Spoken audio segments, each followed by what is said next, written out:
Malcolm-Jamal Warner's life was never meant to be ordinary. From the moment he stepped onto the stage as a child actor to the reflective wisdom he now shares through his artistry and voice, Warner has walked a path defined not just by longevity, but by authenticity. There are many who rise to fame quickly, only to lose themselves in the spotlight. But Warner, somehow, found his center within it. He matured in front of millions, grew through the evolving landscape of black culture in American television, and came to represent something far greater than just the character he first became famous for. Malcolm-Jamal Warner is a storyteller at heart, and his life reads like a textured novel, chapters marked by triumph, introspection, reinvention, and a quiet kind of brilliance. Born on August 18, 1970, in Jersey City, New Jersey, Warner's roots are steeped in resilience. Raised primarily by his mother, Pamela Warner, who also served as his manager, Malcolm was guided by the kind of fierce, intelligent nurturing that prioritized integrity over fame. His early interest in the arts wasn't fleeting, it was purpose-driven. He studied at the Professional Children's School in New York City and pursued acting with a kind of intensity that made it clear, this wasn't about stardom. This was about craft. That discipline and early commitment paid off in a way that changed not just Warner's life, but television history. At just 14 years old, Malcolm landed the role of Theo Huxtable on The Cosby Show, a role that would define an entire generation of viewers and become one of the most enduring characters in television. Theo wasn't just the son on the show, he was a reflection of every young black teenager trying to make sense of the world, school, relationships, and himself. Malcolm-Jamal didn't play Theo, he embodied him. His timing, warmth, humor, and vulnerability created a character that felt genuine and grounded. And it wasn't just children who saw themselves in Theo. Parents, educators, and families saw something that was rarely portrayed on screen at the time. A young black man being raised in love, surrounded by education, wit, and expectation. But what was most remarkable was how Warner handled it. At an age when many actors get consumed by fame or typecasting, Malcolm-Jamal Warner remained introspective. He was aware of what the role meant, what the show stood for, and how vital it was to present black life in a way that shattered stereotypes. The Cosby Show wasn't just a sitcom, it was a cultural phenomenon, and Warner was its heartbeat. For 8 seasons, he grew up before America's eyes. And when the show ended, instead of resting in nostalgia, he set out to prove he had much more to say. Many child stars fade after their breakout roles. Malcolm-Jamal Warner did the opposite. He studied more. He performed more. He got behind the camera and learned directing. He became a poet, a musician, a producer. And most importantly, he evolved as a man, quietly, thoughtfully, and with artistic intent. Throughout the 90s and early 2000s, Warner took on roles that challenged him, from dramatic performances to stage productions. He guest-starred in acclaimed shows, lent his voice to animated series, and directed episodes for shows like Malcolm and Eddie, All That, and Kenan and Kel. He wasn't chasing relevance, he was curating substance. Warner's second act, in many ways, has been more fulfilling than the first. Over the years, he's become a multidimensional artist, known for his jazz-influenced spoken word performances and collaborations with musicians like Robert Glasper.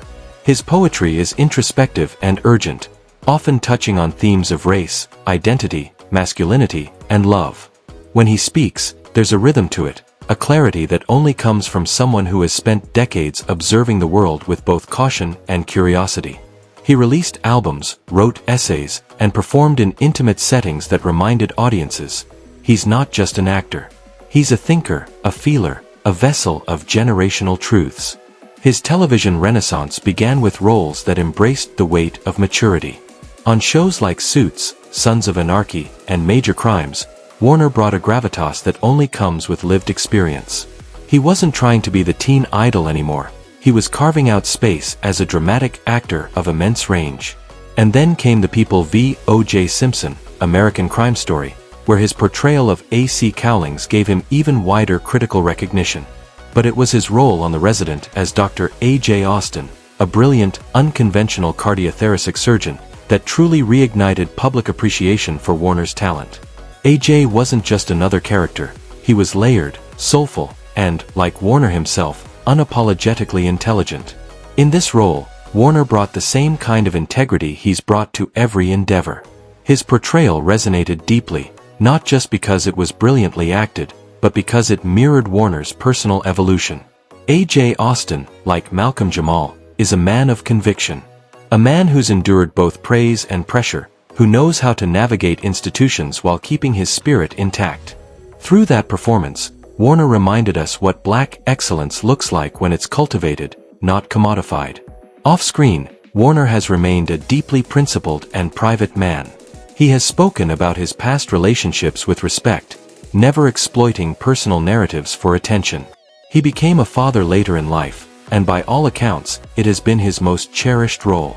In interviews, he exudes a warmth and clarity that shows how comfortable he has become in his own skin. There's no facade, no performance. Just a man who has lived, learned, and continues to listen. Malcolm-Jamal Warner has never been a man of shortcuts. He has taken the long road, the thoughtful road, the road less traveled. And in doing so, he's built a legacy that cannot be reduced to one character, one show, or one era. He represents the best of what it means to be an artist, to evolve, to endure, and to express truth in every form. His body of work, his words, his presence, they all carry the quiet power of someone who knows exactly who he is and is in no rush to prove it. In an entertainment world often obsessed with reinvention, Warner's journey stands out because it has always been rooted in truth. He didn't chase the next big trend. He focused on becoming a better artist, a better man, and a more conscious contributor to the culture. And that's why his impact has lasted. That's why, decades after his first appearance on screen, people still stop to watch when he speaks. That's why his name still carries weight, not just in Hollywood, but in classrooms, in communities, and in conversations about Black legacy. For younger generations who may not know him beyond reruns, Malcolm-Jamal Warner serves as a blueprint of what sustainability in entertainment looks like when it's paired with purpose. He's proven that you can rise young and grow wiser, that you can transition from icon to artist, that you can speak softly and still be heard. His contributions go beyond the screen.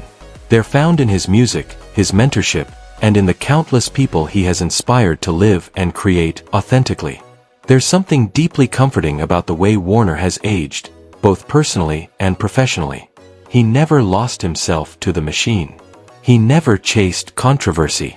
He never relied on nostalgia to stay relevant. Instead, he kept showing up, doing the work, refining the craft, and honoring his gift. He remained consistent, even when the industry shifted around him. And in that steadiness, he's created something rare, a career that's not just remembered, but respected. As we celebrate the arc of his life, from the bright-eyed kid who became Theo Huxtable to the commanding presence of Dr. A.J. Austen, we're reminded that some legacies aren't loud. They're not built in viral moments or tabloid headlines. They're built over time, with intention and integrity. Malcolm-Jamal Warner's story is one of those legacies. That's all we have for you guys today. Please like, share, and subscribe for more content like this.